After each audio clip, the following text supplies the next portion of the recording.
Donc cette vidéo a pour but d'utiliser la barre d'outils tôlerie, une des fonctions, on ne va pas utiliser toutes les fonctions. Donc dans un premier temps, vous devez réaliser une esquisse, comme vous avez l'habitude, qui sera l'épaisseur de votre tôle. Donc par exemple ici, nous allons prendre une épaisseur de 3 mm. Voici, sur une largeur de 50.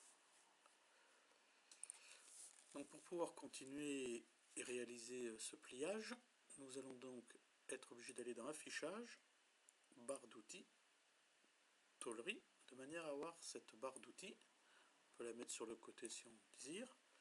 Et vous voyez que tout n'est pas actif. Donc pour rendre actif la fonction que l'on veut utiliser aujourd'hui, qui est celle-ci, il va falloir que celle-ci soit d'abord active.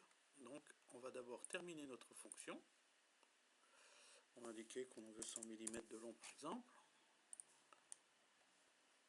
Et à partir de là, on va insérer des plis sur cette surface-là. On valide. Il n'a pas trouvé de pli, on répond OK, c'est normal, on n'en a pas encore fabriqué. Mais toutes les fonctions sont devenues actives ici. Et notamment celle-ci. Donc on clique dessus. On sélectionne l'arête sur laquelle on veut travailler. Et vous voyez qu'automatiquement, on peut rajouter de la matière.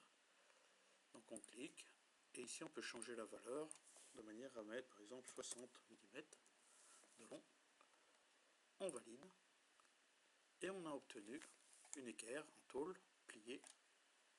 Donc on peut vérifier que nos codes sont extérieurs, c'est-à-dire qu'on avait 50 au départ. Donc si je prends cette surface jusqu'à celle-ci, j'ai toujours 50 mm de distance entre les deux surfaces. Donc le pli était réalisé à l'intérieur de ma tôle de départ qui était de 50 mm de large par 3 mm d'épaisseur. Et on a toujours les 100 mm de longueur bien sûr. Voilà, bon courage pour la suite.